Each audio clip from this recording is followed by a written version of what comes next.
안녕하십니까. 플레드 서울만입니다. 자, 우리가 이번 시간에는 이제 중국 관련 테마를 좀 볼 건데요. 사실 이제 용어에 이제 문제들이 좀 있죠. 그래서 중국 관련 테마라고 한다면 무엇이냐? 과연 중국 주식들을 얘기를 하는 것이냐, 아니면 중국의 수혜주를 중국 뭐 소비시장의 성장이라든지 이런 수혜주를 얘기를 하는 것이냐, 굉장히 좀 애매모호한 부분들이 있습니다. 그래서 기사를 볼 때도 여러분들 중국주 아니면은 뭐 중국 테마 아니면 중국 수혜주 뭐 이렇게 얘기가 나오는데 그때마다 전부 다 내용이 다르다라는 거죠. 그래서 오늘은 뭐 우리가 이제 중국 기업들 있죠. 우리나라 증시에 상장된 중국 기업들이 꽤 있습니다. 이런 것들 좀 보고요. 또 이제 사실 이제 중국 수혜주라고 얘기를 하는데, 그러니까 예를 들어서 뭐 화장품이라든지 뭐 전통적인 중국 수혜주죠. 또 뿐만이 아니라 뭐 엔터주라든지 게임주라든지 이런 쪽으로 보면서 어떤 특징들이 있느냐 이런 것들을 굉장히 빼기로 좀 봐야 될 것 같아요. 왜냐하면 중국이라는 중국이라는 나라는 굉장한 적이 있죠. 시장이 어마어마하게 큰 시장을 좀 가지고 있기 때문에 여기와 연관되지 않는 업종들이 없다라는 거예요. 특히나 이제 우리나라 증시를 보면은 요즘에 이제 미국 증시와 우리나라 증시의 디커플링이라고 얘기를 하잖아요. 예전에는, 그러니까 뭐 한 10년 전 주식 투자를 오래 하셨던 분들은 그런 기사 많이 보셨을 겁니다.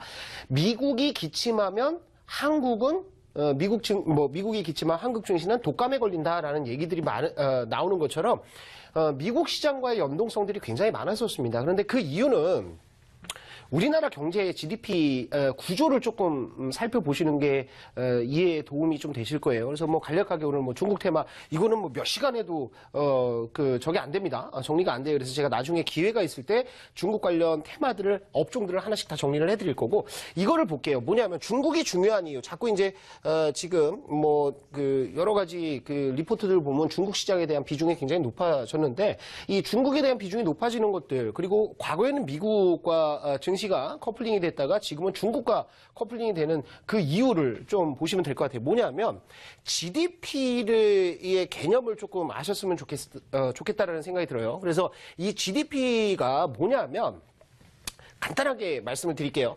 GDP는 이게 일단 무역수지라고 얘기를 해야 되겠죠? 무역수지는 뭡니까? 이게 수출 마이너스 우리나라 이제 수출이 많으니까 수입입니다. 그죠? 요거 간단하게 얘기하는 거예요. 아주 단순화시켜서 이거 플러스 정부의 지출이 있고요. 정부 지출. 플러스 또 뭐가 있다? 플러스 개인 지출, 그러니까 소비 지출이 있습니다. 소비 지출. 크게 보면 이렇게 된 거예요. 그러니까 요거를 가지고, 그죠? GDP 성장률을 우리가 따지게 되는데, 우리나라는 어느 비중이 가장 크냐 하면 무역수지 이쪽의 비중이 굉장히 큽니다. 그러니까 수출에서 수입을 뺀 이 무역 흑자 규모에 따라서 GDP가 오르락내리락 하는 거예요. 왜냐하면 우리나라는 원재료도 없죠. 그러니까 우리는 이제 원재료 갖고 와갖고 이걸 가공해서 이제 판매를 하는 거죠. 그러니까 수출이 압도적으로 많습니다. 그래서 수출 경기에 굉장히 민감하고, 특히나 수출 경기는 어디에 민감하다? 환율 쪽에 민감하죠. 그래서 환율 동향에 따라서 증시가 왔다 갔다 하는 것들이 굉장히 강한 것들이 우리나라 특징이죠.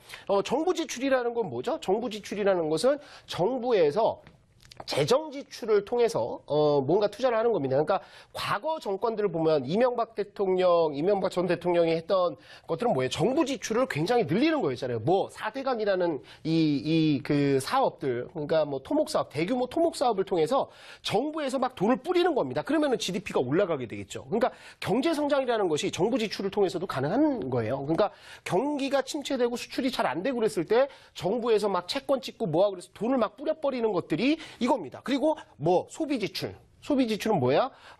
국민들이 이렇게 뭘 사고 이제 뭐 월급 들어온 거 가지고 막 쓰는 거예요. 그래서 우리나라는 이게 제일 중요합니다. 미국 같은 경우에는 뭐가 중요해요? 미국은 이거예요. 소비 지출 쪽입니다. 소비 국가죠. 미국은 뭐 세누리지 효과라고도 얘기를 해요. 그래서 달러라는 기축통화를 갖고 있기 때문에 이 소비 지출 수출을 통해서 경제가 계속해서 성장을 해갑니다. 그런데 리먼 사태가 터지면서 무슨 일이 일어났어요? 이 소비가 급감을 합니다. 그죠? 미국은 어떤 거예요? 자산 가격이 올라가면 이 자산을 뭐 아파트를 모기지로 해가지고 넘겨주고 이 돈을 받아가지고 소비를 한다든지 뭐 이런 어떤 구조를 가지고 있잖아요.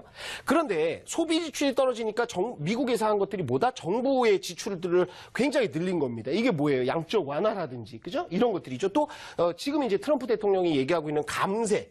그죠? 감세도 역시나 여기에 들어가요. 감세. 그냥 뭐 세금을 걷어들일 것을 세금을 확 감면을 시키면서 그 정부에서 적자를 보는 거죠. 그러면서 이제 소비가 더 늘어나게 하는 이런 정책들을 씁니다. 그러니까 크게 보면 이 세 가지예요. 그래서 각 나라들이 자신의 나라의 이제 그 여건에 따라서 수출 진작책을 통해서 수출을 막 독려하고 수출 기업들의 세제 지원이라든지 제도 지원들을 통해서 경제를 성장을 시킨다든지 아니면 미국과 같이 뭐 양적 완화라든지 돈을 막 풀고 아니면 감세 정책을 통해서 돈을 막 풀어가지고 GDP를 끌어올린다든지 아니면 소비 진작책들을 하는 거죠. 뭐 예를 들어서 우리나라 뭐 부가가치세 이런 것들 뭐 감면을 해준 거라 그죠? 자동차 살 때 뭐 부가가치세 뭐 감면 혜택 뭐 이런 것들을 통해서 소비를 끌어올린다든지 이렇게 하는데 우리나라는 수출이라고요. 그죠?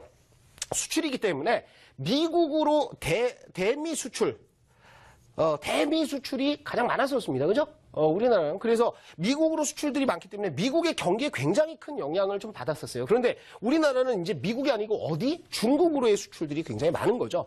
물론 중국으로 수출이 완제품이 나가는 것들이 아니라 반제품들이 좀 나가는 경우가 많아요. 그러니까 핸드폰도, 이 모듈들을 갖고 가서 중국에서 이제 만들어 갖고 이제 수출을 한다든지 이렇게 그 반제품들 이런 가공품 반가공품들이 수출되는 경우가 많은데 그래도 어찌됐든 간에 우리나라는 수출이 제일 중요하고 그리고 어디 수출은 중국 쪽이 가장 많기 때문에 그렇기 때문에 중국 경기 또 중국과 관련된 어떤 이슈들에 의해서 시장들이 많이 움직인다. 종목들이 많이 움직인다. 이렇게 생각하시면 좋을 것 같아요. 어찌됐든 간에 지금 이제 중국 관련 테마들 이게 이제 중요한 이유가 바로 이런 모습들이죠. 우리나라 경제 구조상 어쩔 수 없는 부분들이다. 그런데 이제 중국 관련 테마는 제가 아까 첫 번째로 중국 기업들이 있다라고 그랬죠.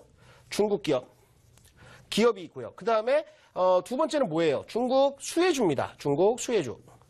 예를 들어서 중국의 정책 수혜주라든지 아니면은 중국의 뭐 소비 수혜주라든지 이런 것들이 있는데 이런 것들은 오늘 맛배기로 좀 봅시다. 아시겠죠? 그래서 첫 번째는 중국 기업들에 대해서 이제 말씀을 좀 드릴 거예요.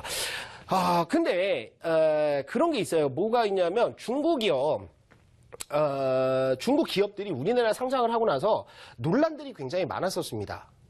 어떤 논란이 되게 많았었냐면, 여러분들 아시다시피, 뭐 예전에 중국 고섬이라는 종목을 아시는지 모르겠어요. 중국 고섬, 그거는 본주가 상장이 되어 있는 것들은 아니고, DR 형태로 이제 상장이 되어 있었는데, 갑자기 저게 나왔죠? 중국 고섬 거래 정지되더니 바로 상장 폐지가 됐고요. 그 다음에 쓰리노드 디지털이라든지 아니면 연합과학이라든지 상장 폐지되는 종목들이 굉장히 많다라는 거죠. 그죠? 그래서 이 차이나 리스크라는 것들이 굉장히 많습니다. 그래서 중국주를 투자할 때는 항상 이제 실적 대비 저평가다. 그런데 올라가지 않는 게 이제 차이나 리스크들인데 요즘 들어서 올라가는 흐름들이 굉장히 많이 나왔었습니다. 작년 2016년 11월 달 정도죠. 그게 왜 그랬냐면 중국의 이제 제도적인 흐름들에 따라서 테마성 흐름들이 나왔어요. 뭐냐면 성강퉁이 시행이 됐죠. 그 이전에 2014년인가에 15년인가 뭐가 됐었죠. 후강퉁이 저게 됐었죠. 시행이 됐었죠. 그러면서 중국 기업들의 테마 흐름들이 굉장히 잘 나왔다고요. 그죠? 그래서 그 내용이 무엇이냐, 성강퉁, 후강퉁이 무엇이냐, 이거에 대해서 맛배기로 좀, 우리가 공부를 하도록 하겠습니다. 자, 이렇게 볼게요. 중국의 거래소, 중국의 증시의, 그 흐름들은, 저거는 두 개로 나뉘어요. 뭐냐면, 상해 거래소, 그 다음에 신청 거래소 두 개로 나뉩니다. 그죠? 상해 거래소와 심청 거래소가 나뉘는데 상하이 증시죠. 상해 증시도 뭐가 있냐면 A주와 B주가 있어요. 그래서 A, B를 먼저 나눠야 되는데 A주는 뭐냐면 본토 중국인들, 그러니까 국적이 중국인들인 사람들만 투자를 할 수가 있어요. 그죠? 그런데 B주는 뭐예요? B주는 외국인 투자자들. 그죠?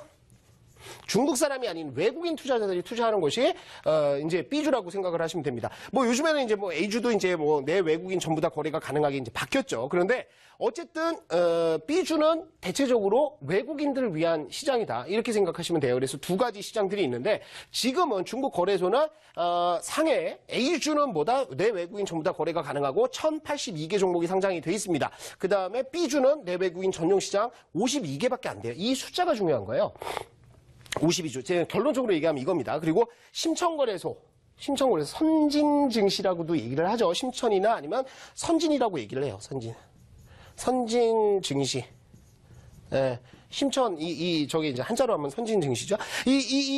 심천, 증시, 여기에는, A주하고 B주하고 나눠 있는데, 심천, B주는 뭐다? 외국인 전용이다. 그리고 49개밖에 상장되어 있지 않습니다. 그리고 A주는 1799개 종목이 상장이 되어 있죠. 그런데, 이게 어떤 특징을 가지고 있냐면, 상해거래소 같은 경우에는, 그러니까 외국인들이 투자를 할 때, 그러니까 중국 거래소가 상해가 있고, 지금 우리가 본 상해, 그 다음에 심천이 있고, 여기 플러스 뭐가 있냐? 홍콩이 있어요. 홍콩은 과거부터 이제 영국의 식민지였죠? 그러면서 이제 홍콩 쪽에서는 이제 자본 규제가 덜한 편입니다. 그래서 홍콩의 증시, H증시라든지 이런 쪽에 외국인들이 투자를 되게 많이 하는데 이거를 묶어주는 것들이 바로 성강통, 후강통이라고 생각을 하시면 좋을 것 같아요. 그래서 요 내용들이 성강통, 후강통 시간이 없기 때문에 바로 넘어가면 후강통이 먼저 저거를 했죠. 시작을 좀 했죠. 그런데 이 성강통, 후강통이 앞, 뒤, 선후 이게 아니라 후강통이라는 것은 저겁니다. 그 상해 증시, 그죠? 아까 얘기했던 우리 상해 증시 이거를 이제 후라고 얘기를 하는 거고요, 그죠? 이렇게 후라고 얘기를 하는 거고 강은 뭐예요? 홍콩 증시입니다. 그러니까 홍콩 증시하고 상해 증시하고 연결을 시킨다라고 생각을 하시면 돼요. 그래서 2014년이죠. 2014년에 이제 출범을 했고요.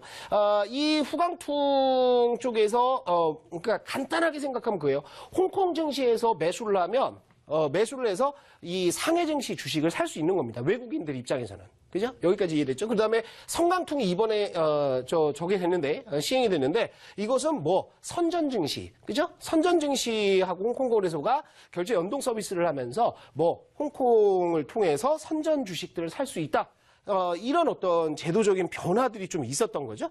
그런데 보시면은 이제 뭐 이게 굉장히 대단한 거라고 생각들을 하잖아요. 그런데 그렇지는 않습니다. 이거 가지고 올라갔던 섹터들이 뭐였냐면, 대표적으로 이제 웨이포트라는 종목이 급등을 좀 했어요. 웨이포트가 11월 달에 뭐 상당한 급등들이 나왔었죠. 거의 뭐 100% 가까운 100% 이상의 급등들이 좀 나왔었는데 성강통이 시행이 된다고 해서 이런 중국 테마가 올라가는 것들은 약간은 난센스라고 여러분들 생각하시면 좋을 것 같아요. 그러니까 중국 주식이라는 것은 아까 제가 말씀을 드렸듯이 이제 뭐 저거라고 그랬잖아요.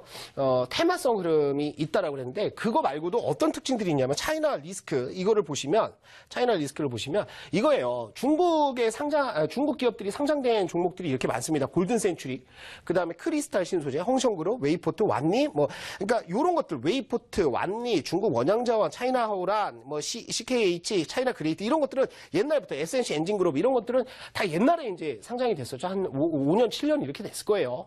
그죠? 그런데 요 종목들 말고 최근 들어서는 어떻게 지분을 인수하면서 그죠?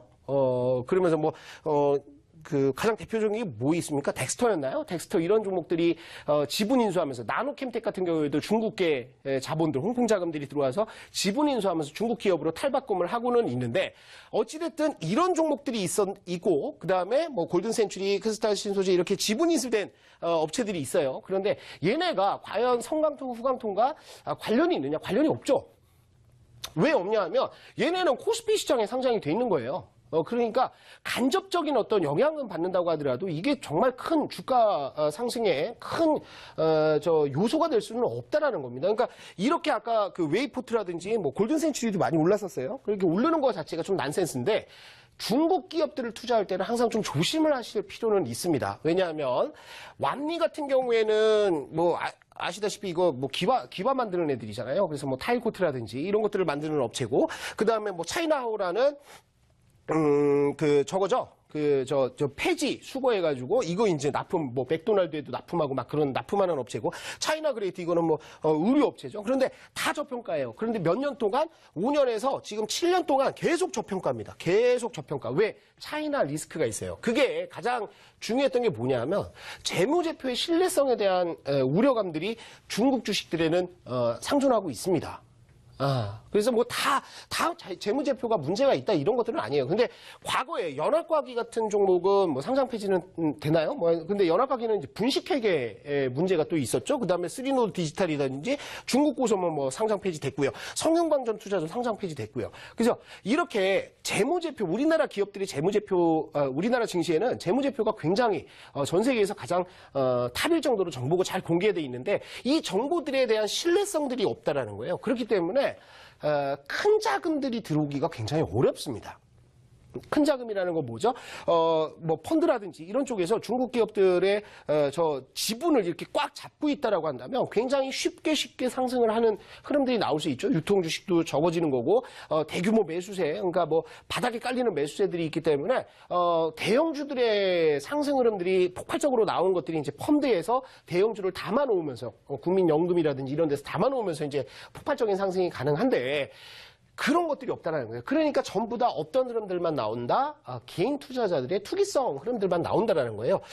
그 다음에 이 차이나 리스크에 대한 리스크에 대한 우려 때문에 수급 불안. 그러니까 중장기적으로 상승하는 흐름들이 잘 나오지 않습니다. 물론 중국 원양자원 같은 경우에는 폭발적인 어떤 급등들, 뭐 우리가 얘기하는 초대박 흐름들이 좀 나왔었죠. 근데 그것도 역시 기업의 가치에 따라서 올라간 거냐? 아니죠. 그거는 공매도와의 어떤 싸움 때문에 갑자기 이제 수급이 붙어가지고 이게 막 점상한가 날아가고 바닥권에서 몇백 프로 이제 급등하고 그랬었는데 그런 것들은 굉장히 예외적인 거라는 거죠. 그리고 이제 중국 원양자원 같은 경우에는 계속해서 뭐 불성실 공시법인 지정이 되고 그다음에 여기에서 이제 문제가 생기고 그런 흐름들이 이어지고 있는 상황입니다. 그래서 어찌됐든 간에 중국 기업들은 테마성 움직임 이걸로만 좀 국한해서 보셔야 된다.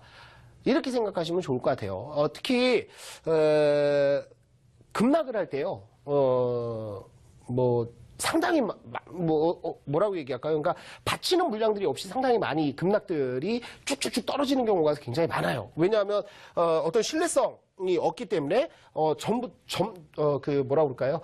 그 사람들이 이거를 급락했다고 해서 받기보다는 일단 빠져나오자라는 심리가 많은 것이 이제 중국 기업들이라고 생각을 하시면 될 것 같아요. 그래서 최근 들어서 그런 문의가 많이 들어옵니다. 성강통이 시행이 되면서 중국 기업들에 대한 매력도가 높아졌다고 자꾸 TV에서 아니면은 뭐 사람들이 그렇게 얘기를 하는데 이거 정말로 괜찮은가요? 아니요. 성강통, 후강통이 시행됐다고 해서 얘네가 수혜를 받을 것들은 별로 없다라는 점들이죠. 또 한 가지는 뭐냐면 지금 이제 그 중국의 저거를 좀 보셔야 돼요. 그러니까 그 경기 이런 것들이 돌아서느냐 이런 것들에 따라서 얘네의 실적은 좀 바뀔 수가 있겠죠. 그러니까 체크를 하실 것은 중국 그러니까 성강통, 후강통 때문에 올라간다 이게 아니라 중국의 어떤 경기들이 진짜 나고 있느냐, 개선되고 있느냐 이런 것들을 보시면 좋지 않을까 이렇게 생각이 들어요. 그래서 중국 관련주들은 저는 되도록이면은 투자를 안 하시는 게 좋지 않을까. 좀 하신다고 하더라도 비중을 조금 줄여가지고 투자하시는 게 좋지 않을까. 그리고 성강통, 후강통과는 별 연관이 없다. 이렇게 보시면 될 것 같고 그 다음에 이제 중국 수혜주. 그죠? 중국 소비 관련 수혜주라든지 이런 쪽을 본다라고 한다면 대표적인 게 뭡니까? 화장품이 될 거고요. 화장품. 그 다음에 뭐 엔터주가 될 거고요. 엔터. 그 다음에 면세점이 될 거고요. 그죠? 면세점. 그 다음에 뭐, 항공주, 여행주, 여행. 이런 것들이 중국과 굉장히 밀접한 연관이 있습니다. 왜냐하면 중국은 사람들, 워낙에 인구가 많고요. 여기에다가 플러스 지금 경제가 성장을 하고 있어요. 우리나라하고 이제 비교를 한 그래프가 좀 나오고 있는데, 뭘 보시냐면, 위에 거는 이제 한국의 GDP 성장률 플러스 소비 지출이 어떻게 올라가는지가 나오고 있는 나오는 그래프고요. 밑에는 중국 쪽이에요. 그런데 우리나라는, 지금 이제 1인당 GDP가 계속해서 80년대부터 시작해서 쭉 올라왔죠. 쭉 성장을 하면서, 어디에서부터? 여기부터. 그죠? 98년도 요때부터 시작해서 소비가 폭발적으로 늘어나기 시작을 합니다. 왜냐하면 여러분들 돈을 벌 때도 내가 이제 먹고 쓰는 거 이상으로 어느 정도 올라와야지 거기서 소비가 늘어납니다. 그 소비가 어디? 화장품. 그죠? 화장품 안 발라도 살 수 있어요. 그렇죠? 그런데 돈이 많아지면 화장품도 좀 좋은 거 써야 되겠고, 그다음에 엔터 뭐 내가 노는 것도 좀 써야 되겠고, 여행도 좀 다녀야 되겠고, 이런 게 나온다고. 그러니까 중국 쪽은 지금 어떻게 1인당 GDP가 성장하고 있는 과정에서 지금 소비가 폭발적으로 늘어날 수 있는 구간들, 그러니까 소비가 아직 늘지는 않지만 폭발적으로 늘어날 수 있는 구간들에 들어가 있다라는 거예요. 그런데 문제는 뭐냐면, 문제는 우리나라 이제 정치적인 리스크들이죠. 우리나라 중국과의 관계 이런 것들인데, 가장 첫 번째로 이제 화장품 쪽의 시장들을 보겠습니다. 그런데 화장품은 중국에서 가장 폭발적으로 성장한 업종 중에 하나예요. 그런데 최근 들어서 보시면은 중국 내 수입 로컬 화장품 거래액 추이를 보시면은 과거에는요, 언제까지? 2000년대 초반까지는, 뭐 2000년대 초반, 그 이후에도 그런데, 뭐가 많이 늘었었냐면 수입 화장품, 그러니까 위에 게 수입입니다. 색깔이 좀 옅은 게. 이 수입 화장품의 비중들이 압도적이었습니다. 2001년, 2002년 보면은, 중국 내수 로컬 시장이 로컬 제조업체들이 성장을 하지 못했었어요. 그러다가 언제부터? 지금 점점 2008년, 2009년, 2010년, 2011년, 2012년 계속 가면 갈수록 뭐가 내수 화장품, 중국 내에서 생산된 화장품의 적의 비중들이 점점 늘고 있다라는 거죠. 그런데 그렇게 됐다라고 한다면, 그렇다고 한다면 이제 화장품 관련주를 먼저 볼게요. 화장품 관련주들이 지금 뭐 한국 화장품부터 시작해서 큰 종목은 뭐 아모레까지 있는데, 얘네가 특징들이 뭐냐면, 특징이 이렇게 보시면 될 것 같아요. 이제 여러분들이 우리나라에서 단순하게 중국으로 수출하는 화장품 관련주들 중에서 다 좋은 것들이 아니라, 뭐 중국이 우리나라 사드 관련 마찰로 인해서 지금 뭐 합니까? 사드 때문에 자꾸 우리나라 규제를 하고 화장품 수입되는 것들도 표기 위반 이런 것들 때문에 자꾸 이제 밴을 놓는다고요. 수입 금지를 때리고 있기 때문에 지금 아까 이제 금방 말씀드렸듯이 화장품의 내수 그 자체 생산, 중국 내에서 생산한 그 화장품의 비중이 늘어나고 있기 때문에 전략들을 어떻게 바꾸냐면 직접 수출해서 뭘로? ODM으로 바꿉니다. OEM 같은 경우에는 생산만 담당을 하잖아요. 근데 ODM 같은 경우에는 디벨롭먼트라고 생각하시면 돼요. 그러니까 개발까지, 그죠? 개발까지 담당을 해서 전략을 좀 변경을 하고 있어요. 그러니까 대표적인 종목이 뭐 한국콜마라든지, 뭐 아무래지도 그렇지만 한국콜마라든지 코스메카 코리아라든지 이렇게 ODM에 집중하는 업체들이 부각이 될 가능성들이 있다라는 겁니다. 아시겠죠? 요거는 이제 포인트로 보시고, 시간이 별로 없어서. 그 다음에 이제 엔터를 좀 볼게요. 엔터도 지금 중국에서 이제 한류, 바람들이 불다가 정부에서 이걸 막고 있는데, 중국은 엔터 관련 시장들이 굉장히 폭발적으로 늘고는 있어요. 그리고 언제, 한 2020년 이내까지 중국이 영화 시장에서 세계 1위. 왜냐하면 인구수가 그만큼 많기 때문에 어쩔 수 없죠. 그래서 그렇게 증가를 좀 해줄 것으로 보이는데, 보시면은 엔터 시장 보시면 중국 때문에 아시아의 엔터 시장은 굉장히 크게 늘어날 가능성이 있습니다. 뭐 미국의 박스오피스 얘기는 하고는 있지만 미국 시장보다 미국은 정체돼 있고요. 중국의 성장 속도는 굉장히 높아질 거라는 거죠. 더 폭발적으로 상승을 할 건데, 문제는 이거예요. 문제는 이제 이 엔터주들에 있어서도 특히나 이제 우리나라 이제 엔터 업체들 아니면 뭐 방송국들도 이제 PD 갔다가 이제 그 복귀하고 뭐 그 공동 제작까지 금지를 하고 있잖아요. 그래서 엔터, 아까 말씀드렸던 화장품, 엔터, 또 면세점 뭐 이런 것들은 당분간은 중국 정치적인 마찰로 성장하는 흐름들이 굉장히 더딜 가능성들이 있다라는 거죠. 하지만 지금 이 시장의 성장세들을 본다라고 한다면, 이 정치적인 이슈가 어느 정도 마무리가 된다라고 한다면, 여러분들이 관심을 가져야 되는 것들은 바로 엔터, 화장품도 ODM 쪽, 또 면세점들은, 사실은 면세점은 지금 정치적인 이슈가 있어서 너무 많이 면세점이 생겨서 다 제살 깎아 먹기를 하고 있죠. 하지만 항공이라든지 아니면은 그 여행 관련 업종들 이런 것들은 앞으로의 성장세들은 굉장히 좋아질 거다. 그래서 정치적인 이슈가 조금 잦아들게 된다라고 한다면 중국 관련주들은 반드시 봐야 되는 섹터 중에 하나다. 이렇게 보시면 좋을 것 같아요. 정리를 좀 해드리자면 중국 관련주들은 지금 좋지 않습니다. 그죠? 정치적인 그 마찰들이 당분간에 해결되기는 좀 어려워요. 하지만 다음 정권이 들어온다든지 어떻게 되면서 정권이 바뀌면서 정치적인 이슈가 조금 개선이 되면 중국주들은 반드시, 중국 수혜주들은 반드시 봐야 되는 섹터 중에 하나다. 이렇게 보시면 좋을 것 같아요. 조금 더 이제 중국 관련 이슈 종목들을 세부적으로 들어갈 건데 다음 시간에는 이제 모바일 게임 관련 테마들을 좀 보면서 중국 얘기를 조금 더 드리도록 하겠습니다. 오늘 제가 준비한 내용은 여기까지고요. 저는 또 다음 시간에 여러분들 찾아뵙도록 하겠습니다. 감사합니다.